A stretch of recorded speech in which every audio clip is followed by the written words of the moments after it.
Најбитно е тоа што со формирањето на новата влада започна реформски процеси во Македонија и таа започна на офанзивна дипломатска активност за надменување или разрешување на споровите со кои што ги има Македонија со соседите или соседите со Република Македонија, како што е Република Грција. Наметнат проблем околу нашето уставно име на Република Македонија, но договорот кој што со години се потпишува со Бугарија се потпиша, натаму цврстата и силна определба дека сме за влез во НАТО, Европската унија, тие се некои главни сега процеси што почна да се движат, натаму определбата да се бори против корупцијата, криминалот. Се она што како реформни процеси започна, мислам дека беше тоа клучно за определбата на граѓаните. Тоа е една од клучните работи. Сигурно дека досега, после 2008 година, ВМРО-ДПМН ги користеше сите механизми за да влие на определбата. Дел се легални, меѓутоа дел се активности кои што апсолутно не беа прифатливи за една демократска држава. Силната медиумска манипулација што има преку провладините медиуми, тоа е една димензија. Втората, клиентелизмот, не знам, од субвенции, вработувања, притисокот врз администрацијата и се разбира кршењето на изборните закони околу можноста за да гласа за друг со, не знам, креирани гласачи, со лични карти за тие што заминале подолго време во странство, отпустец гласачите, сето тоа, мислам дека овозможуваше еден контингент на гласови кој што сега го нема. Значи, прв пат имавме ние во суштина две водечки партии или две коалиции кои што и двете беа на власт. ВМРО-ДПМН и натаму беше на власт, али на локална. И ја изгуби можноста за притисок на државната администрација, која што и покрај тоа што е главно вработена од ВМРО-ДПМН, сепак со промената на власта, на ниво на централна власт, каде што е СДСМ, се ослободија вработените во јавната, во државната администрација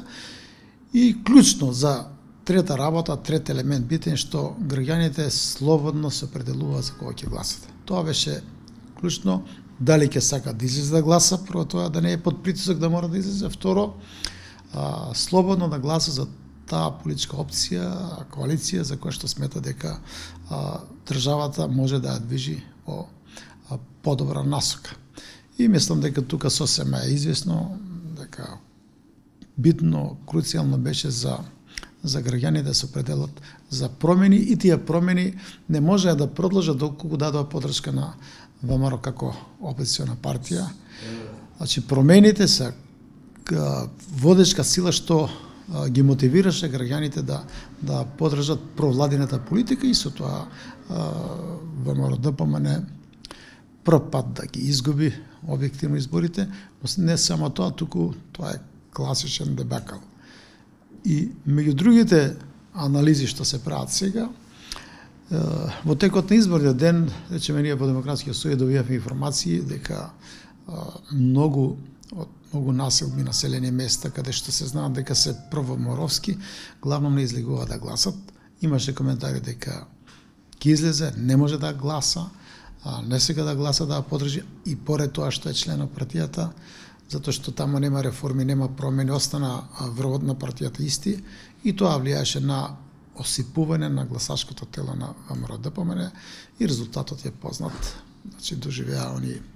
еден класичен нокаут кој што тешко дека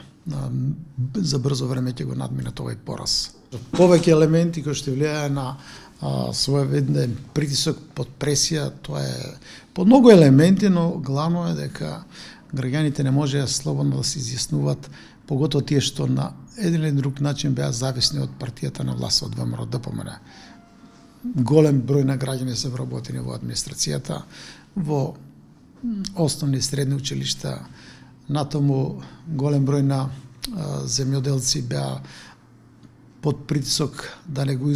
не изгубат можноста да добија субвенции, затоа што и таму се правеа списоци. Се разбира они што беа зависни, ранливи категории, социјална помош што прима.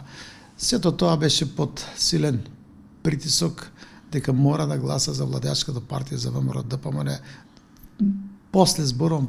во основа после 2008 година изборите што следеа, може би 2005, 2006, 2008, не беше таков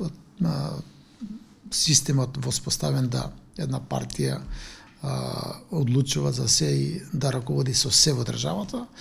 И се покажа промената на централната власт се рефлектираше на ослободување на граѓаните да можат послободно се изјаснуваат. Генерално таа е работа што треба да завршат внатре членовите на ВМРО-ДПМН и ние сите од страна можеме да коментираме, али немаме влијание на тие процеси таму. И тие се внатрешно партиски работи за кои што тие треба да одлучат, но ако тргнеме од тоа дека ВМРО-ДПМН е голема политичка партија, има 51 пратеник или веќе 50, дека таа може да ги обструира сите процеси во парламентот што се одвиваат околу носење на закони, не знам, други одлуки, не знам, некакви стратегии за надминување на спорот со Грција, платформи за кои што може да бидат предмет на расправа во парламентот. Значи може тие да и натаму да го обструира тој процес со ова раководство на ВМРО-ДПМН, но битно е тоа што ако има тамо промени на раководството, раководниот тим, ако се промени, може би тие да тргнат да ги поддржуваат реформите, промените во Република Македонија и сето тоа да биде во интерес на државата. Дали Груевски ќе процени дека во интерес на Република Македонија, на сите граѓани, во интерес на нашите национални, стратешки, државни интереси е тој да се повлече и да создаде услови за внатрешни партиски, да речеме, раздвижувања, да се избере раководство кое што ќе биде без хипотеки и кое што ќе може партијата полека да реформира, трансформира во една сосема друга партија, проевропска партија, која што Македонија ќе поддржува или ќе биде дел од сите овие процеси за побрза интеграција во Европската унија, да добиеме покана за полноправно членство на НАТО. Дали ќе превлада државниот интерес, интересот на граѓаните, ќе видиме. Има различни размислувања. Јас, мојата лична проценка е дека Никола Груевски некаде во почетокот ноември, по завршување на вториот круг, ќе започне постапка за одржување на вореден конгрес на ВМРО-ДПМН и да се избере ново раководство. Определува на актуелното раководство ќе биде да задржат монопол од влијанието во извршниот комитет, но дали ќе има тамо сили кои што ќе направат поинаква стратегија, ќе возможат изборите за централен комитет, за не знам, за извршен комитет и вклучително и председател на партијата да се одвијат на еден сосема подруг начин. Нивниот статут е, мислам, во основа недемократски статут, каде што доминантна е позицијата на лидерот на партијата. Значи, многу работа треба да направат таму од промена статутот, поинаков начин на избор на делегати за конгрес, поинаков начин на избор на централен комитет, потоа извршен комитет и се разбира статут кој ќе возможува сите членови на таа партија, според нивните кажувања над 120-30 или членови, да секој се изјасни кој ќе води партијата, но во основа мислам дека тие се внатрешно партиски работи кои што тие треба да се определуваат во која насока ќе движат партијата. Вака гледано тесно партиски, бидејќи сега Груевски е ранлив, со многу хипотеки, со многу обвинувања од сите страни, тој е можеби најдобар партнер за избори за владеачките партии, затоа што ќе ги губи изборите поратаму, но мислам дека ќе има таму реформи, ќе има промени, ќе дојде ново раководство. Разбирливо е секој лидер што е на политичка партија, неговиот наследник, ако не друго да го респектира, а ако може и да го контролира, таква е матрицата на сите лидери на партии, водачи на држави, ако дојде некој после него, тој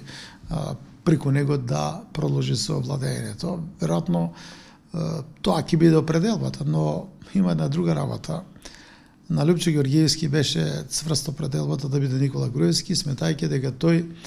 преку него и натаму ќе владее со ВМРО-ДПМН, но праксата покажа дека за многу кус период се судрија и Лјупчо Ѓорѓиевски беше и исфрлен, и исклучен од партија комплетно од ВМРО-ДПМН и тој се определи да прави нова партија.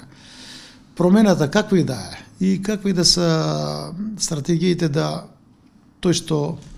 ќе биде нов председател, да може да биде контролиран од Груевски или од актуелниот сегашен извршни комитет, мислам дека тоа брзо ќе се промени и сепак таа партија силна, голема, ќе мора тој што ќе биде лидер да биде вистински лидер, а не некаков извршител на поранешниот председател. Владеачката партија, СДСМ и коалицијата каде што партиципира и Демократскиот сојуз и уште други 20 политички партии со една кампања која што беше практично во првиот изборен циклус присутна, таа да се зајакне сега како кампања и граѓаните повторно да излезат да гласат, слободно да се определуваат, без било какво влијание и притисоци. И ако се одвива како што досега се одвиваше, мислам дека ВМРО-ДПМН ќе ги изгуби и натаму изборите. Вториот круг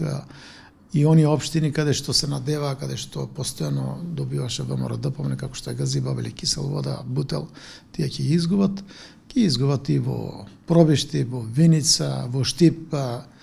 Очекувам да биде многу поголема разликата за кандидатот на СДСМ и на коалицијата. Во Кавадарец исто така. Можеби во некој од сосема помалите општини можеби ќе помине некој, но повеќе од 2 до 3 нови градоначалници не треба да очекува ВМРО-ДПМН, затоа што веќе е прекршена работата, граѓаните се за промени ја проценуваат дека, да речеме некаква општина, помала општина Сопиште, каде што добие ВМРО-ДПМН кандидатот, логично е да таа очекува одредена помош од централната власт. И сум за тоа сите општини подеднакво да се помагаат од централната власт, да нема селекција дали е градоначалникот од СДСМ или ВМРО-ДПМН, но граѓаните сега се попрагматични, дека ако локалната власт е под притисок на ВМРО-ДПМН да не се работи со централната власт, логично е дека таква соработка ќе изостанува и не можат да ги користат ресурсите кои што ги стоат на располагање од централната власт. Затоа што ако сите општини, градоначалници што се избрани, не е зависно која политичка партија, се кооперативни со централната власт, ќе влечат одредени концесии од таму. Но како што е кај нас пракса да иако е локална власт да се спротивстава на централната, затоа што централната е друга партија. И затоа мислам дека и тоа е еден битен елемент кој што е присутен на терен помеѓу граѓаните, дека подобро е сега за општините, за нив да имат соработка со централната власт, отколку нивното раководство на општината, која друга партија да обструира, да не ги прифаќа идеите за соработка, за инвестиции, за градба на покрупни инфраструктурни објекти и така натаму. Значи, анализата ние што ја правиме, што ги слушаме коментарите на експертите, на аналитичарите и што се прават некои нанова сега анкети, дека победата ќе биде заокружена со некаде 30 нови општини што ќе бидат дел од СДСМ, дел од ДУИ. Многу малку ќе добие БЕСА или Алијансата, како и ВМРО-ДПМН.